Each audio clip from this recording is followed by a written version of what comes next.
নমস্কার বন্ধুরা, তনুশ্রী হোমস কিচেনে আপনাদের সবাইকে স্বাগত। বন্ধুরা, আজ আমি কোনো রকম ছানা ব্যবহার না করে শুধুমাত্র গুঁড়ো দুধ দিয়ে এই নরম তুলতুলে রসমালাই মিষ্টিটা আপনাদের সাথে শেয়ার করব। বন্ধুরা, আপনারা ভিডিওটা স্কিপ না করে শেষ পর্যন্ত দেখতে থাকুন। আশা করছি আপনাদেরও ভালো লাগবে। আর ভিডিওটি ভালো লাগলে অবশ্যই একটা লাইক আর কমেন্ট করবেন। তার সাথে আমার এই চ্যানেলটি সাবস্ক্রাইব করা না থাকলে সাবস্ক্রাইব করে পাশে থাকা বেল আইকনটা প্রেস করে নেবেন। এখন সবার প্রথমেই রসমালাই বানানোর জন্য একটা মিক্সিং বলে আমি নিয়ে নেব 1 বাটি গুঁড়ো দুধ আর দিয়ে দেব সামান্য পরিমাণে বেকিং সোডা। তবে আপনারা চাইলে এখানে বেকিং পাউডারটাও ব্যবহার করতে পারেন। এবার এই সোডার সঙ্গে গুঁড়ো দুধটা ভালোভাবে মিশিয়ে নেব। এখানে আমি গুঁড়ো দুধের সঙ্গে সোডাটা ভালোভাবে মিশিয়ে নিয়েছি।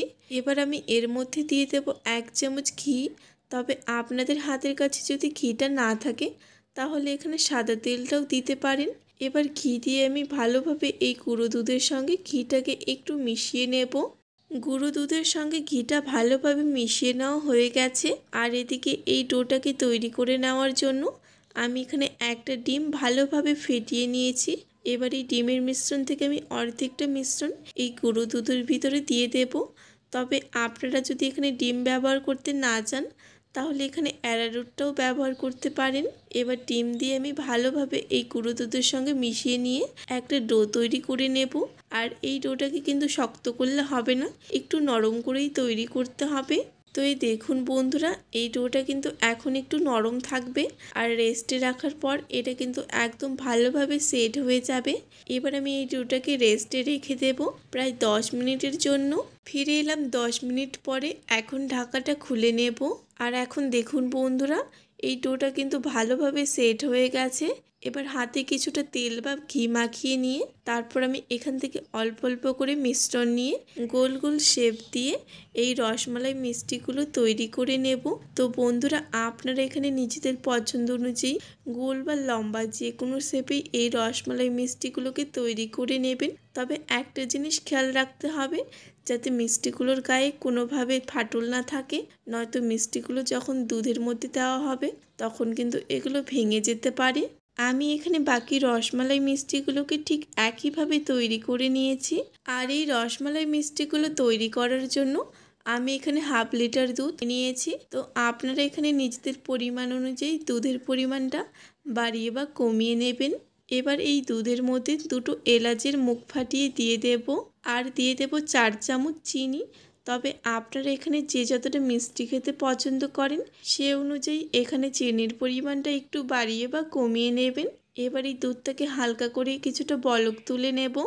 দুধটা এখন ভালোভাবে ফুটে উঠেছে। এর থেকে এখন খুব বেশি ঘন করব না এই দুধটা। এবার গ্যাসের আঁচটা মিডিয়াম আঁচে করে দেব। তারপর তৈরি করে রাখা রসমালাই মিষ্টিগুলো এই ফুটন্ত গরম দুধের মধ্যে এক এক করে দিয়ে দেব। রসমালাই মিষ্টিগুলো এই গরম দুধে দেওয়ার পরে এই কড়াইয়ের হ্যান্ডেলটা ধরে একটু নাড়িয়ে দেব, কারণ এই সময় কিন্তু কোনো রকম খুন্তি ব্যবহার করা যাবে না। এবার গ্যাসের আঁচটা মিডিয়াম আঁচে রেখে 5 মিনিটের জন্য ঢাকা দিয়ে রেখে দেব। আর এই রসমালাই মিষ্টিটা বানানোর সময় যখন দুধটা এইভাবে উপরে উঠে আসবে তখন কিছুক্ষণ ঢাকাটা সরিয়ে নিয়ে তারপর আবারও ঢাকাটা দিয়ে রেখে দেব। 5 মিনিট পরে এখন ফিরে এলাম। এখন ঢাকাটা খুলে নেব। আর দেখুন বন্ধুরা, এই রসমালাইগুলো ঠিক কতটা ফুলে ডবল হয়ে গেছে আর একটাও কিন্তু ভেঙে যায়নি। বন্ধুরা, আমি ঠিক যেভাবে করে এই রসমালাই মিষ্টিটা বানাচ্ছি ঠিক সেইভাবেই প্রত্যেকটা স্টেপ যদি আপনারা ফলো করে বাড়িতে এই রসমালাই মিষ্টিটা বানিয়ে থাকেন তাহলে কিন্তু আপনাদের রসমালাইগুলোও হবে একদম পারফেক্ট দোকানের মতো। আমি এখানে আরও 5 মিনিটের মতো এই রসমালাইটাকে জাল করে একটু ঘন করে নিয়েছি। এবার একটা খুন্তি দিয়ে একদম আলতো হাতে এই রসমালাই মিষ্টিগুলোকে একটু উল্টে পাল্টে নেব। আর এদিকে আমি 1 চামচ কর্নফ্লাওয়ারের মধ্যে সামান্য পরিমাণ কিছুটা জল দিয়ে একটা মিশ্রণ বানিয়ে নিয়েছি। এবার এই মিশ্রণটাও আমি এই রসমালাইয়ের মধ্যে দিয়ে দেব। এখন কর্নফ্লাওয়ারের মিশ্রণটা ভালোভাবে এই রসমালাইয়ের সাথে মিশিয়ে নেওয়ার পর আমি মোটামুটি আরও 2 মিনিটের মতো সময় নিয়ে এই রসমালাইটাকে একটু ফুটিয়ে নেব। 2 মিনিট পর ফিরে এলাম। আর এখন কিন্তু এই রসমালাইটা খুব সুন্দরভাবে তৈরি হয়ে গেছে। এখন এই রসমালাইটা পরিবেশন করার আগে আমি মোটামুটি 30 মিনিটের জন্য আবারও ঢাকা দিয়ে রেস্টে রেখে দেব। ফিরে এলাম 30 মিনিট পরে। এখন ঢাকাটা খুলে নিয়েছি। এবার আমি আপনাদের একটা রসমালাই কেটে দেখাচ্ছি যে এই রসমালাইটা ঠিক কতটা নরম তুলতুলেভাবে তৈরি হয়েছে।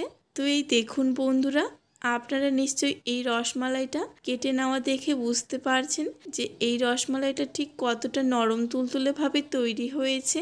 তো বন্ধুরা, আজকের এই রেসিপিটি যদি আপনাদের ভালো লেগে থাকে অবশ্যই একটা লাইক আর কমেন্ট করবেন।